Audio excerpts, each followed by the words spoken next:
Good morning students. हम लोग electrochemistry के एकदम आखिरी स्टेज में पहुंच चुके हैं। इलेक्ट्रोकेमिस्ट्री में लास्ट क्लास में आपको ये बात बताया गया था कि रेजिस्टेंस लेंथ ऑफ कंडक्टर पर डायरेक्टली डिपेंड करता है और क्रॉस सेक्शनल एरिया पर इनवर्सली डिपेंड करता है। फॉर्मूला था R is to rho into L by A. उसके बाद फिर आपको कंडक्टेंस के बारे में बताया गया था कि कंडक्टेंस होता है रेसिप्रोकल ऑफ रेजिस्टेंस। उसके बाद कंडक्टिविटी के बारे में बताया गया था कि कंडक्टिविटी होता है रेसिप्रोकल ऑफ रेजिस्टिविटी। फिर एक फॉर्मूला आपको बताया गया था कि conductivity is equals to conductance into cell constant. Cell constant आपको बताया गया था कि होता है L बाई ए। उसके बाद फिर आपको मोलर कंडक्टिविटी और कंडक्टिविटी के बीच में रिलेशन बताया गया था कि मोलर कंडक्टिविटी बराबर कंडक्टिविटी इंटू 1000 बाई सी होता है। डिग्री ऑफ डिसोसिएशन निकालने का तरीका molar conductivity by limiting molar conductivity, और डिसोसिएशन कांस्टेंट निकालने का फॉर्मूला बताया गया था C alpha square by 1 minus alpha.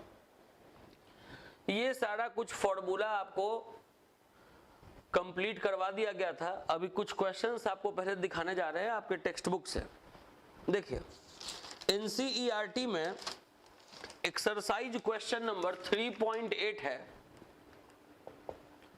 Exercise question number 3.8, the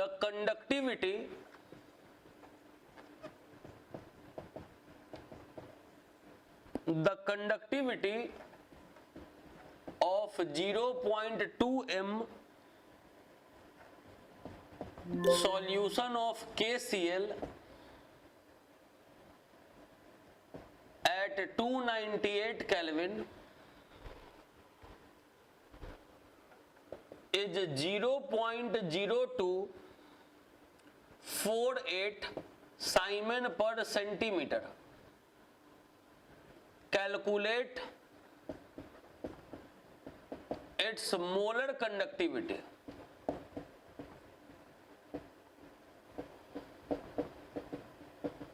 Calculate its molar conductivity.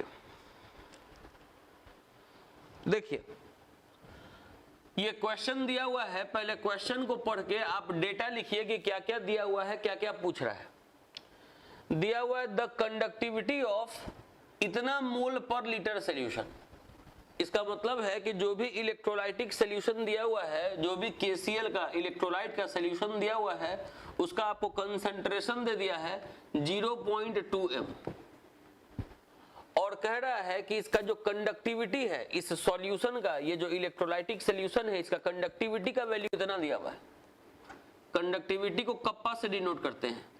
ये दिया हुआ है 0.0248 साइमन पर सेंटीमीटर। आपसे पूछ रहा है calculate its molar conductivity. Molar conductivity पूछ रहा है। हम लोग जानते हैं कि मोलर कंडक्टिविटी का फॉर्मूला है कंडक्टिविटी इंटू 1000 बाई सी। ये है मोलर कंडक्टिविटी का formula, conductivity into 1000 by C. कंडक्टिविटी कितना, तो 0.0248 ये है आपका conductivity into 1000 by C. C कितना, तो 0.2। अब देखिए इसको अगर आप 1000 से मल्टीप्लाई कर देंगे तो ये 1 2 3 डेसिमल यहां चला जाएगा 24.8। ये 0.2 से अगर पॉइंट हटाएंगे तो ऊपर में चला जाएगा 10, मतलब 248 बाई 2 जो कि हो जाएगा 124। और मोलर कंडक्टिविटी हो या लिमिटिंग मोलर कंडक्टिविटी हो, उसका यूनिट होता है साइमन सेंटीमीटर स्क्वायर पर मोल। तो ये यूनिट के साथ इसका आंसर लिख देंगे। सिंपल ये फॉर्मूला याद रखना है। फॉर्मूला पे वैल्यू पुट करने वाला ये सिंपल सा सवाल है। बस ये फॉर्मूला दिमाग में रहे इसलिए है ये क्वेश्चन, और दिमाग में रहे कि ऐसा हल्का हल्का सवाल आपको एग्जाम में आता भी है। क्वेश्चन है कि कंडक्टिविटी इस इलेक्ट्रोलाइटिक सेल का, जिसका कि कंसंट्रेशन इतना दिया हुआ है, कंडक्टिविटी का वैल्यू ये दे दिया है और आपसे मोलर कंडक्टिविटी पूछ दिया है। रिलेशन है मोलर कंडक्टिविटी बराबर कंडक्टिविटी इंटू 1000/c, कंडक्टिविटी को 1000 से गुना कर दिए और ये जो कंसंट्रेशन है यहाँ से पॉइंट को खत्म किए तो 10 ऊपर चल गया, इसको गुना करके इसे डिवाइड किए 124 आ गया। ये एनसीईआरटी का क्वेश्चन नंबर 8 है, एक्सरसाइज क्वेश्चन नंबर 8। अब आपको एक्सरसाइज क्वेश्चन नंबर 9 लिखने जा रहे हैं।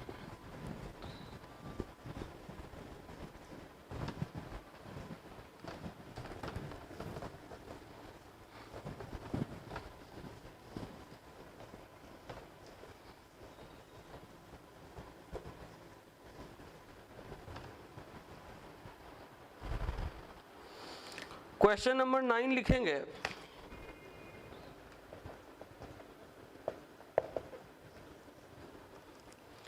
the resistance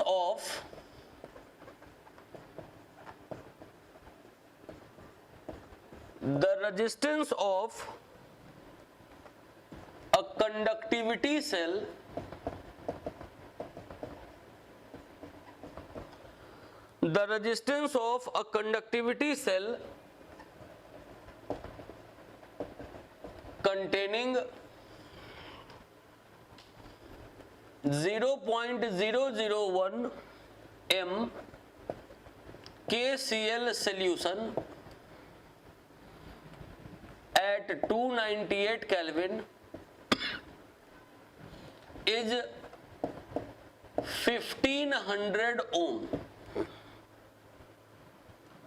What is the cell constant? What is the cell constant if conductivity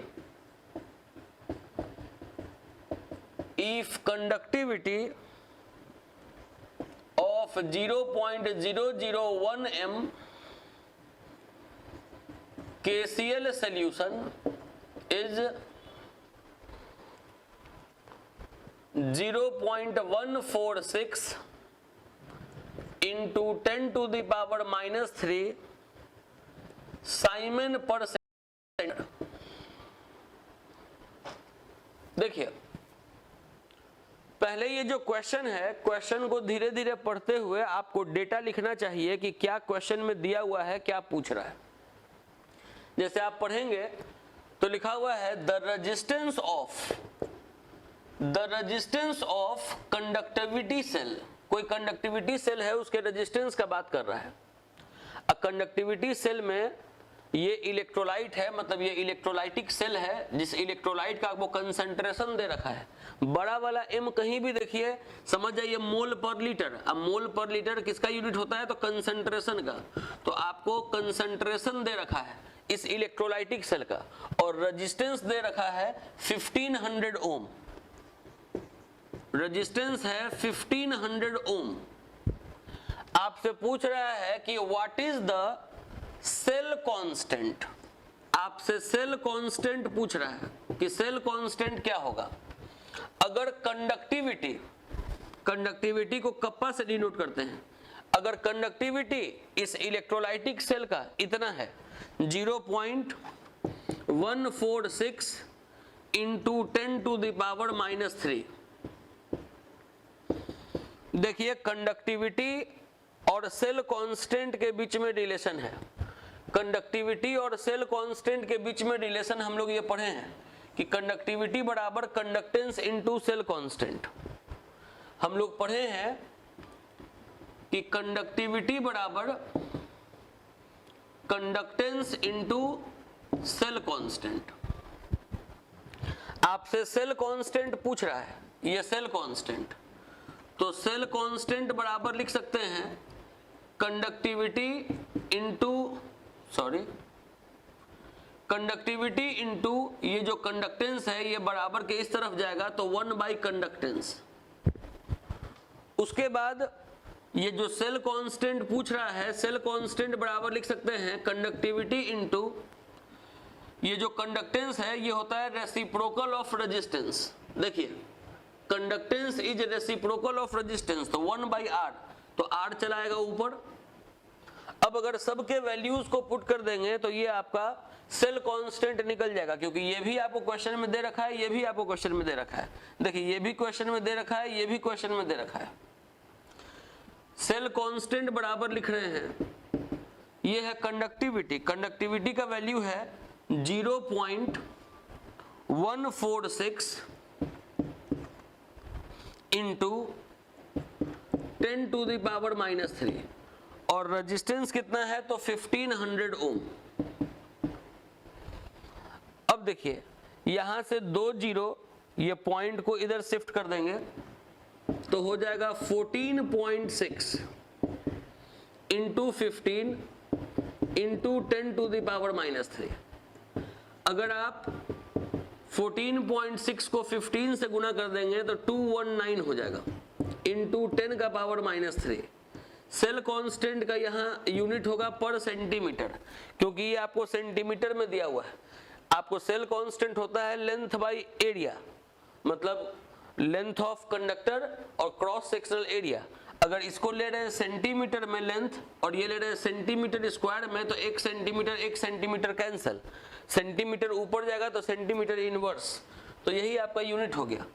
आप यहीं पे छोड़ सकते हैं, चाहे तो इसको इससे गुना कर दें तो 0.219 पर सेंटीमीटर, ये आंसर हो जाएगा। अब आपको अगला क्वेश्चन दिखाने जा रहे हैं। अभी आपको एक्सरसाइज का 2 क्वेश्चन दिखाए हैं, एक बताएं 3.8 नंबर और एक बताएं 3.9 नंबर। अब इसके बाद एक 11 नंबर सवाल है टेक्स्ट बुक का।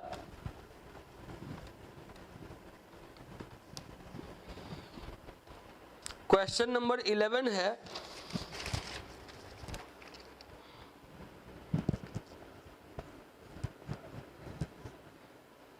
conductivity of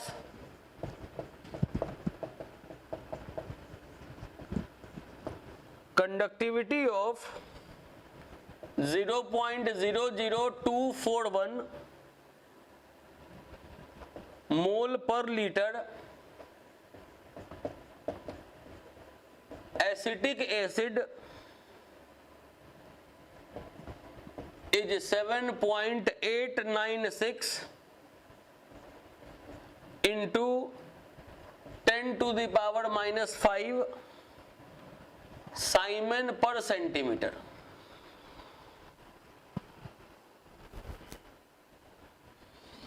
इधर ये सब जो फॉर्मूला लिखे थे उसको मिटा दे रहे हैं।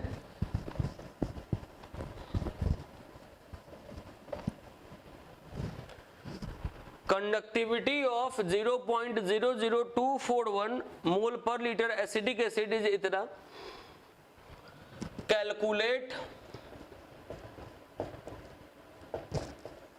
Calculate its molar conductivity.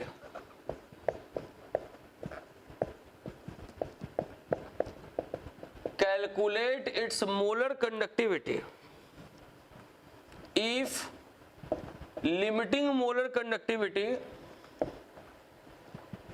for acetic acid is 390.5 Simon centimeter squared per mole. What is its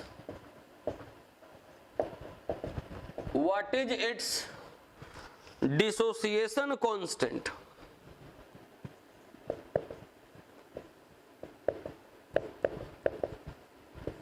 What is its dissociation constant?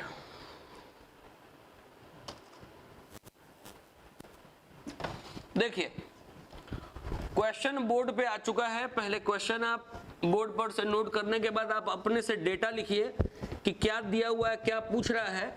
Normal ये सब जो क्वेश्चन है वो फॉर्मूला अगर याद रहेगा तो सारा क्वेश्चन बन जाएगा। फिलहाल देखिए जब आप क्वेश्चन पढ़ेंगे तो आप देखेंगे कि लिखा हुआ है सबसे पहले कि कंडक्टिविटी ऑफ इतना मोल पर लीटर वाला एसिटिक एसिड दिया हुआ है, मतलब ये कंसंट्रेशन दिया हुआ है। बड़ा वाला M मतलब मोल पर लीटर, मोल पर लीटर यूनिट होता है कंसंट्रेशन का, तो कंसंट्रेशन आपको दे दिया है 0.00241 मोल पर लीटर। मतलब जो भी इलेक्ट्रोलाइटिक सेल है जिसमें ये इलेक्ट्रोलाइट है, उस इलेक्ट्रोलाइट का आपको कंसंट्रेशन दे दिया है, और इस इलेक्ट्रोलाइटिक सेल का कंडक्टिविटी का वैल्यू इतना दिया हुआ है। कंडक्टिविटी को हम लोग कप्पा से डिनोट करते हैं, और ये दिया हुआ है 7.896 इंटू 10⁻⁻5 साइमन पर सेंटीमीटर। कह रहा है कि calculate its molar conductivity, molar conductivity पूछ रहा है। यहां तक जो क्वेश्चन है वो तो बन जाएगा कि मोलर कंडक्टिविटी बराबर होता है कंडक्टिविटी इंटू 1000 बाई सी। ये फॉर्मूला लगा के कंडक्टिविटी आपको दिया हुआ है 7.896 इंटू 10⁻⁻5, ये है कंडक्टिविटी, इंटू 1000 बाई सी। सी आपको दिया हुआ है 0.00241। यहां अगर आप इसको सॉल्व करेंगे तो आ जाएगा 32.76। 32.76 साइमन सेंटीमीटर स्क्वायर पर मोल।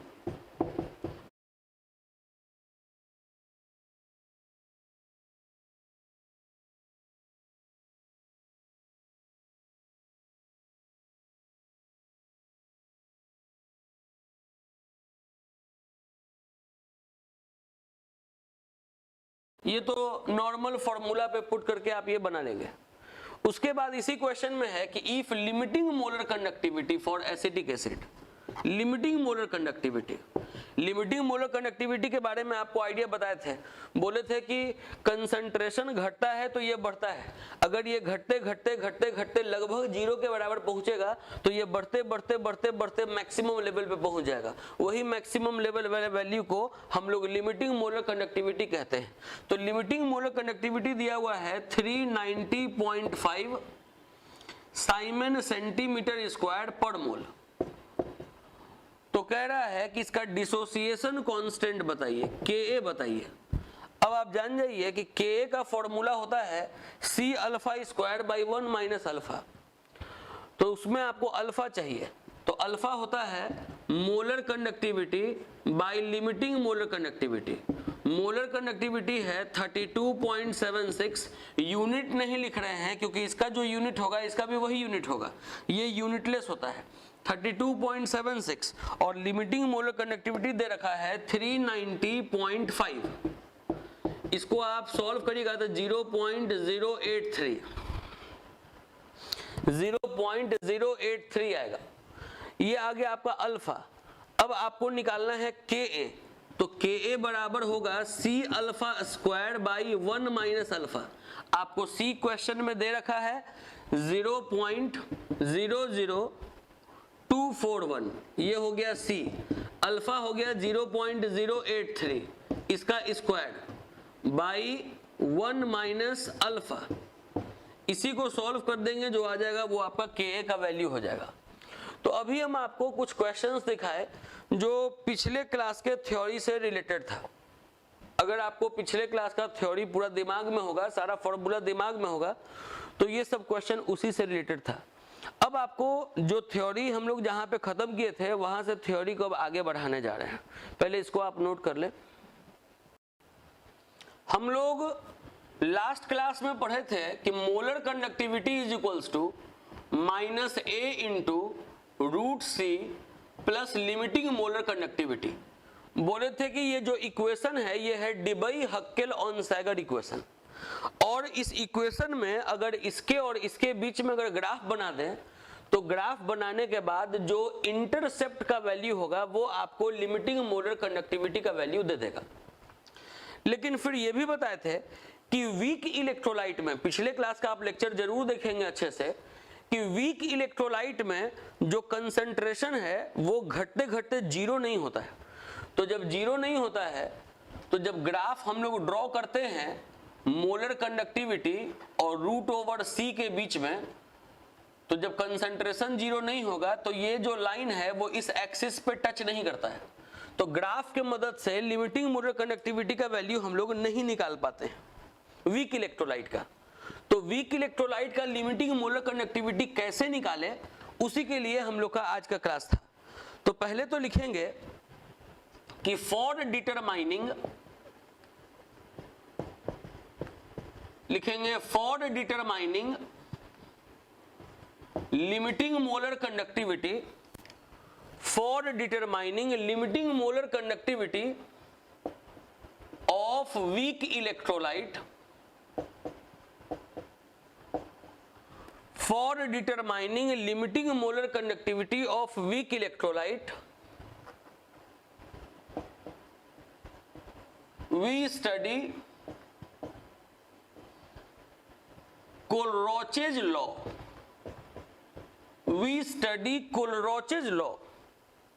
देखिए ये जो लॉ है ये हम लोग क्यों पढ़ रहे हैं, तो अगर वीक इलेक्ट्रोलाइट का लिमिटिंग मोलर कंडक्टिविटी का वैल्यू पता करना है तब, क्योंकि स्ट्रॉन्ग इलेक्ट्रोलाइट का लिमिटिंग मोलर कंडक्टिविटी का वैल्यू तो डीबाई-हक्केल-ऑनसैगर इक्वेशन के ग्राफ से भी पता चल जाता था, लेकिन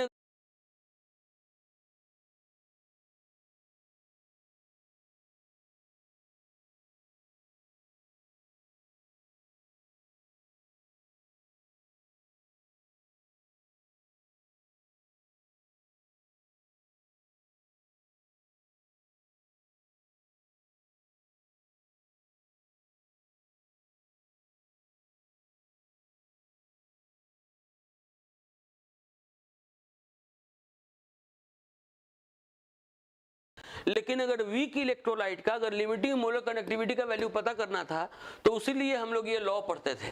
तो सबसे पहले तो अब ये हेडिंग दे देंगे Kohlrausch's law.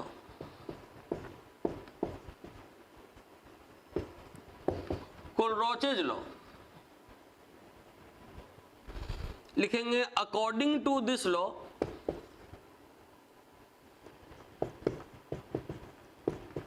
According to this law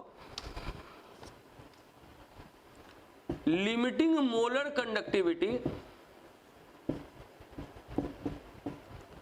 limiting molar conductivity of an electrolyte, यहां पर स्ट्रॉन्ग या वीक ये नहीं है, यहां पे बस इलेक्ट्रोलाइट है। According to this law limiting molar conductivity of an electrolyte can be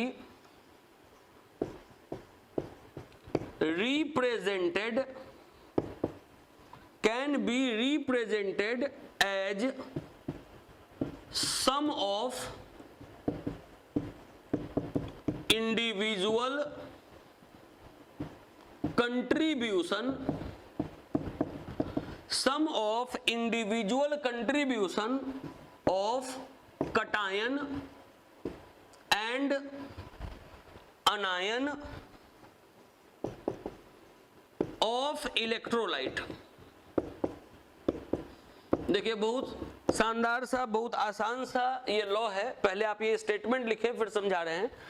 ये स्टेटमेंट है कि limiting molar conductivity of an electrolyte can be represented as sum of individual contribution of cation and anion of electrolyte. बात समझिए मेरा, जैसे कोई electrolyte है, जैसे NaCl है, NaCl, तो limiting molar conductivity of electrolyte, ये हुआ limiting molar conductivity of electrolyte, limiting molar conductivity of electrolyte can be represented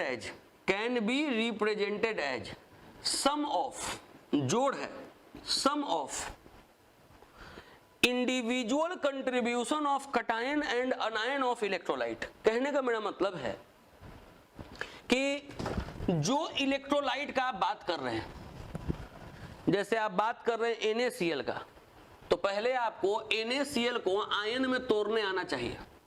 आप जानते हैं कि NaCl में एक Na है, एक Cl है, Cl पे -1 तो Na पे +1। तो आप देखिए कि इस इलेक्ट्रोलाइट में कटायन है आपका एक सोडियम और अनायन है आपका एक क्लोराइड। तो कह रहा है कि limiting molar conductivity of an electrolyte can be represented as sum of individual contribution of cation and anion of electrolyte. मतलब limiting molar conductivity of cation और limiting molar conductivity of anion दोनों को अगर मिला दे तो limiting molar conductivity of electrolyte हो जाएगा। बात यहां पर यह दिमाग में रखना है कि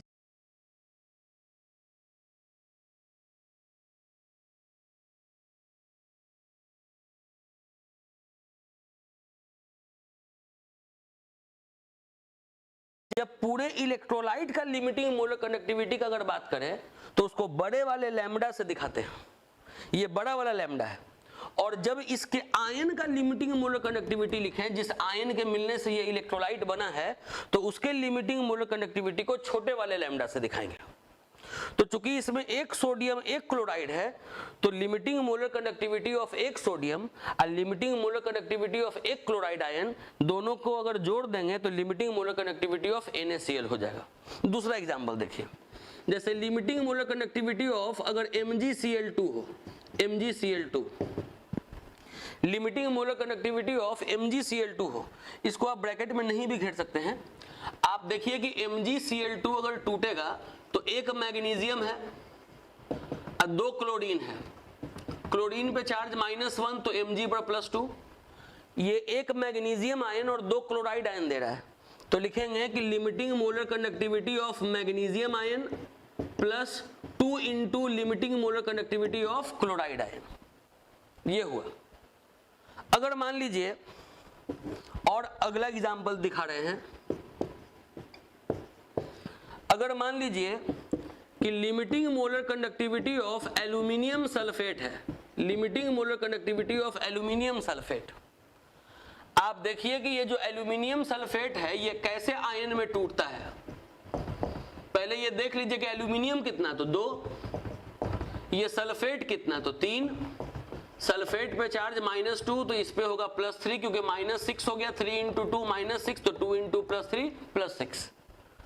तो आप देख रहे हैं कि limiting molar conductivity of electrolyte लिखे तो limiting molar conductivity of an electrolyte can be represented as sum of individual contribution of cation. तो दो एल्यूमिनियम आयन है तो 2 into limiting molar conductivity of aluminium ion plus 3 sulphate ion है तो 3 into limiting molar conductivity of sulphate ion.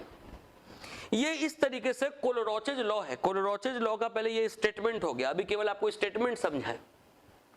Her ion का अपना एक limiting molar conductivity का वैल्यू होता है, वो वैल्यू आपको याद नहीं करना है। लेकिन NCERT का जब क्वेश्चन अगर आप बनाइएगा तो NCERT के क्वेश्चंस में आयन के लिमिटिंग मोलर कंडक्टिविटी का वैल्यू दिया हुआ नहीं है। उसमें क्या है ना कि NCERT किताब में कोई भी चीज दोबारा नहीं लिखता है, तो किताब में पहले एक टेबल बना दिया है, उसमें 10 आयन का लिमिटिंग मोलर कंडक्टिविटी का वैल्यू आपको लिख दिया है और उसके बाद कहता है कि आप वो टेबल देखो और टेबल से फिर आप वैल्यू देख देख के बनाओ। तो अभी हम क्या करेंगे, कुछ आयन का जैसे सोडियम आयन, क्लोराइड आयन, कुछ आयन का लिमिटिंग मोलर कंडक्टिविटी का वैल्यू कितना होता है वो पहले अभी आपको एक टेबल बना के लिख दे रहे हैं। आपको वो फिर से बोलते हैं, आपको वो टेबल केवल कॉपी के खूबसूरती के लिए केवल आपको उसको उतार लेना है, उसको आपको याद नहीं करना है। NCERT का क्वेश्चन आपको उसके मदद से बनाना है, लेकिन एग्जाम में कैसा क्वेश्चन आएगा उस पर हम लोग थोड़ी देर में चर्चा करेंगे। अभी केवल आप कोलोरोचेज लॉ के स्टेटमेंट पर दिमाग रखेंगे। कोलोरोचेज लॉ का स्टेटमेंट क्या बताए, ये स्टेटमेंट बस यही बताए हैं कि limiting molar conductivity of an electrolyte can be represented as sum of individual contribution of cation and anion of that electrolyte. किसी भी इलेक्ट्रोलाइट का जो लिमिटिंग मोलर कंडक्टिविटी है वो इक्वल होता है उसके कटायन और अनायन के लिमिटिंग मोलर कंडक्टिविटी के जोड़ के बराबर। अब जैसे देखिए, पहले तो टेबल नोट कीजिए जो कि बुक में टेबल दिया हुआ है।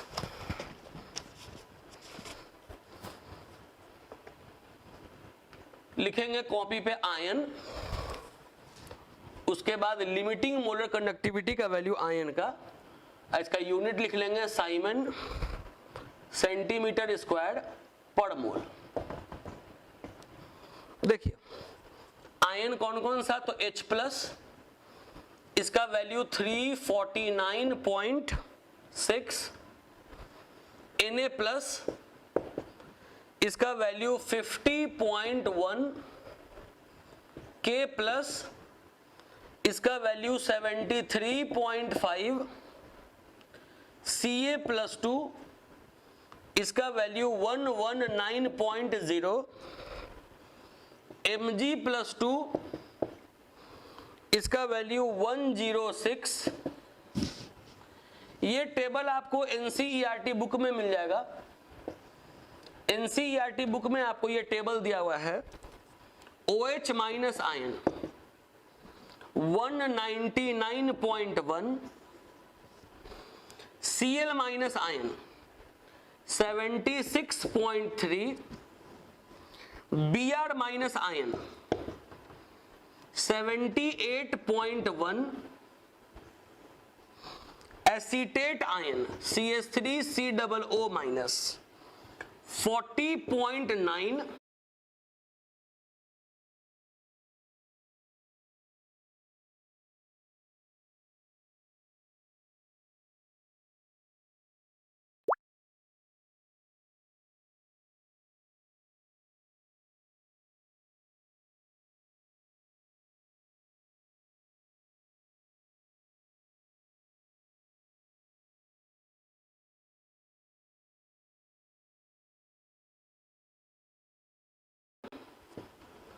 और सल्फेट आयन 160। पहले तो आप ये टेबल को नोट कर लीजिए जिसमें आपको डिफरेंट आयन का लिमिटिंग मोलर कंडक्टिविटी का वैल्यू दिया हुआ है। आपको ये बताएं कि ये जो आयन का लिमिटिंग मोलर कंडक्टिविटी का वैल्यू है आपको ये याद नहीं करना है, बस आपको ये वैल्यू कॉपी के खूबसूरती के लिए लिखना है। इन वैल्यूज के मदद से एनसीईआरटी का कुछ क्वेश्चंस बनेगा, 1-2 क्वेश्चंस, लेकिन वैसा क्वेश्चन एग्जाम में आता नहीं है। एग्जाम में कैसा क्वेश्चन आता है वो बताते हैं, लेकिन सबसे पहले ये टेबल का क्या यूज है उसके लिए आप क्वेश्चन देखेंगे। एनसीईआरटी का एग्जाम्पल नंबर 3.7, एनसीईआरटी का एग्जाम्पल 3.7 क्वेश्चन है, calculate limiting molar conductivity for CaCl2 and MgSO4 from data given in table 3.4। मतलब किताब में ये जो टेबल बना हुआ है वो टेबल 3.4 करके दिया हुआ है, टेबल 3.4। तो कह रहा है कि जैसा कि डेटा दिया हुआ है टेबल 3.4 में, तो उस टेबल के डेटा को यूज करते हुए आपको कैल्शियम क्लोराइड का लिमिटिंग मोलर कंडक्टिविटी और मैग्नीशियम सल्फेट मोलर कंडक्टिविटी का वैल्यू बताना है। अब देखिए, अगर आपको लिमिटिंग मोलर कंडक्टिविटी बताना है CaCl2 का, तो limiting molar conductivity of an electrolyte can be represented as sum of individual contribution of cation and anion of that electrolyte. तो इसमें एक कैल्शियम आयन और 2 क्लोराइड आयन मिलेगा इस इलेक्ट्रोलाइट में।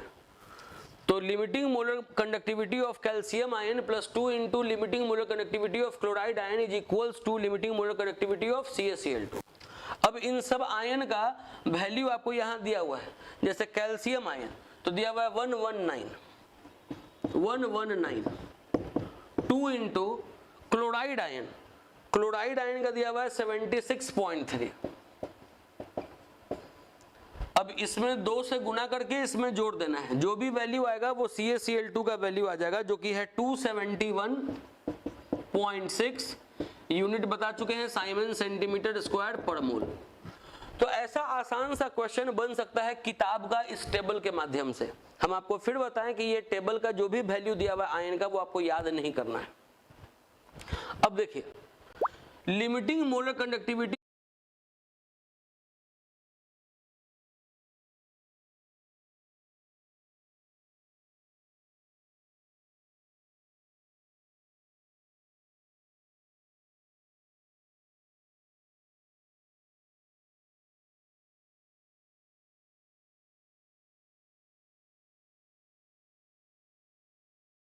Of MgSO4।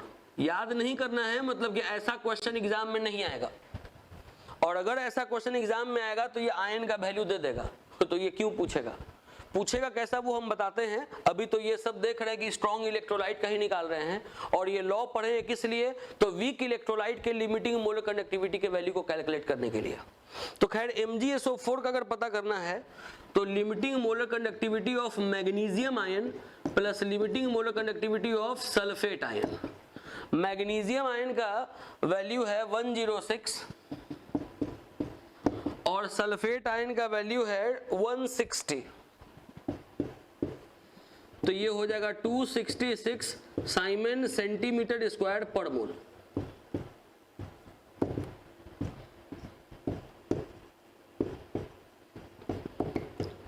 इस तरीके से हम लोग वैल्यू निकालते हैं किसी इलेक्ट्रोलाइट का। तो ये सिंपल सा टेबल बेस्ड क्वेश्चन था, लेकिन दिमाग में रखेंगे कि हम लोग ये लॉ फिर से बता दें कि हम लोग ये लॉ पढ़ क्यों रहे हैं, तो वीक इलेक्ट्रोलाइट का लिमिटिंग मोलर कंडक्टिविटी का वैल्यू बताने के लिए। अब ये लेक्चर को और आगे नहीं बढ़ा रहे हैं, अगले क्लास में आपका ये चैप्टर कंप्लीट हो जाएगा, ठीक है। आज का लेक्चर बहुत ज्यादा लंबा नहीं था, लेकिन अगले क्लास में ये आपका लेक्चर कंप्लीट हो जाएगा, मतलब चैप्टर कंप्लीट हो जाएगा। अगले क्लास में करेंगे क्या, कोलरॉचेज लॉ का जो मेन क्वेश्चन है जो कि एग्जाम में आता है 3-3 मार्क्स में, पहले उस पर पूरा फोकस करेंगे, उसको खूब अच्छे से पहले समझा देंगे। उसके बाद हम लोग को पढ़ना है टाइप्स ऑफ सेल, सेल कितने प्रकार का होता है, प्राइमरी, सेकेंडरी। तो हम लोग को 5 सेल पढ़ना है, तो वो 5 सेल में जो मेन बात है वो आपको पहले हम समझा देंगे, और उसके बाद उसका मेन नोट्स है। तो पहले ये इसका न्यूमेरिकल करवाने के बाद उसका नोट्स आपको अगले सेक्शन के लेक्चर में दिया हुआ रहेगा, और हम लोग का ये चैप्टर कंप्लीट हो जाएगा। फिर हम लोग नया चैप्टर पढ़ेंगे, इसके बाद कोई नया चैप्टर, 2 चैप्टर हम लोग का कंप्लीट हो गया, 3rd चैप्टर फिर कंप्लीट करेंगे। तो अगले क्लास में वेट कीजिए, अगले क्लास में ये चैप्टर कंप्लीट करते हैं। आज के लिए इतना ही।